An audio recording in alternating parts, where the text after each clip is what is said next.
Hati Ibu Selembut Donat. Karya Putri Wahyuni. Ding ding ding. Suara bel berbunyi. "Mah, pesanannya sudah sampai nih," teriak Tania. Tania dan mamanya sangat sering memesan donat delivery yang super lembut di sebuah outlet supermarket. Karena mereka merupakan keluarga kaya raya dan ekonomi yang jauh di atas rata-rata, dan mereka lebih suka berfoya-foya.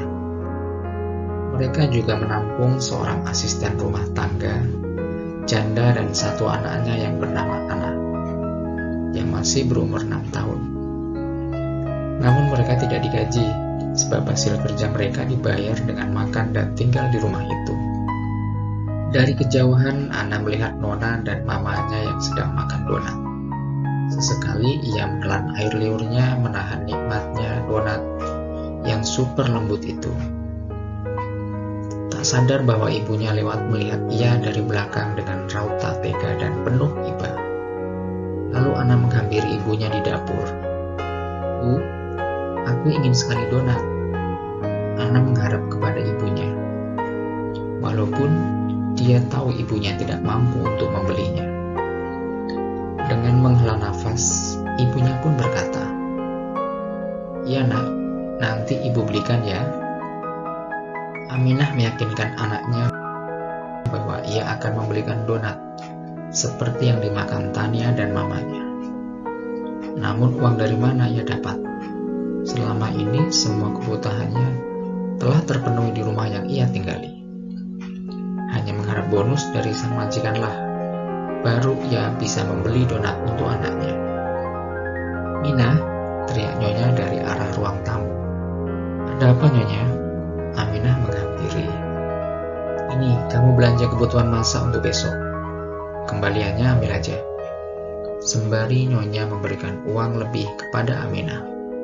"Terima kasihnya. Permisi," jawab Aminah dengan hati gembira. Aminah begitu senang, sebab dengan uang itu, dia bisa membelikan donat untuk anaknya.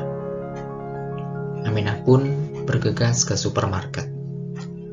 Dia tidak belanja di pasar, sebab tuan rumah lebih memilih sayuran yang higienis. Usai ia belanja, Aminah menuju outlet donat yang super lembut itu, dengan membawa sisa uang belanjanya 50.000. "Selamat siang. Mau pesan apa?" sambut kasir outlet. "Saya mau beli donat itu. Berapa ya harganya?" tanya Aminah sambil menunjuk papan menu. "Itu harganya 150.000 per box, Bu. Mau pesan topping apa?" tanya kasir kembali. Aminah pun terkejut sambil melihat uang di sakunya yang hanya 50.000. "Kalau yang harga 50.000 ada tidak ya?" tanya Aminah sembari berharap. "Tidak ada, Ibu. Itu sudah harga paling murah," timpal sang kasir. "Oh, tidak ada ya? Ya sudah, terima kasih ya."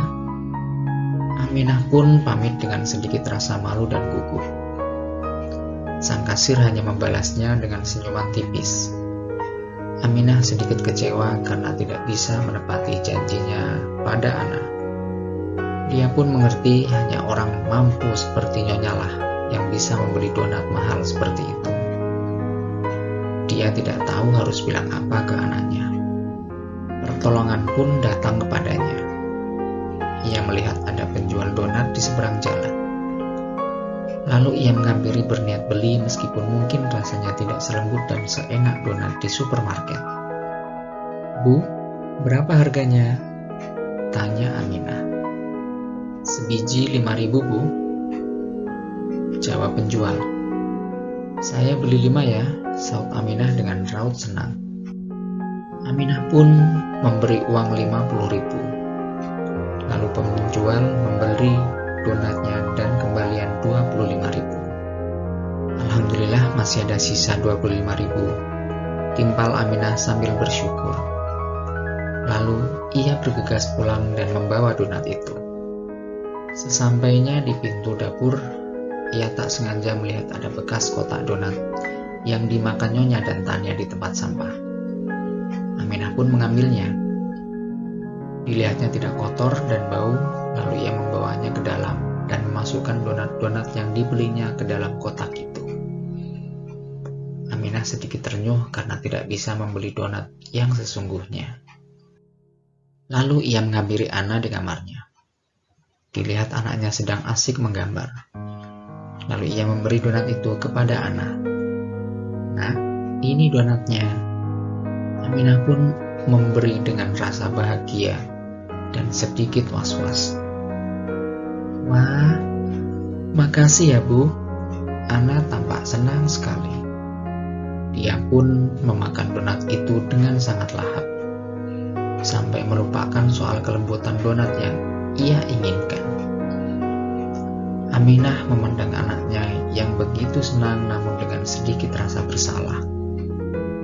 "Maafkan Ibu, Nak, sudah membohongimu," dalam hati Aminah. Aminah memberi kepalsuan namun terasa bahagia dirasakan. Dan Anna tidak menerima kebohongan namun tak merasakan dibohongi. Tetapi Aminah dan Anna tetap bahagia.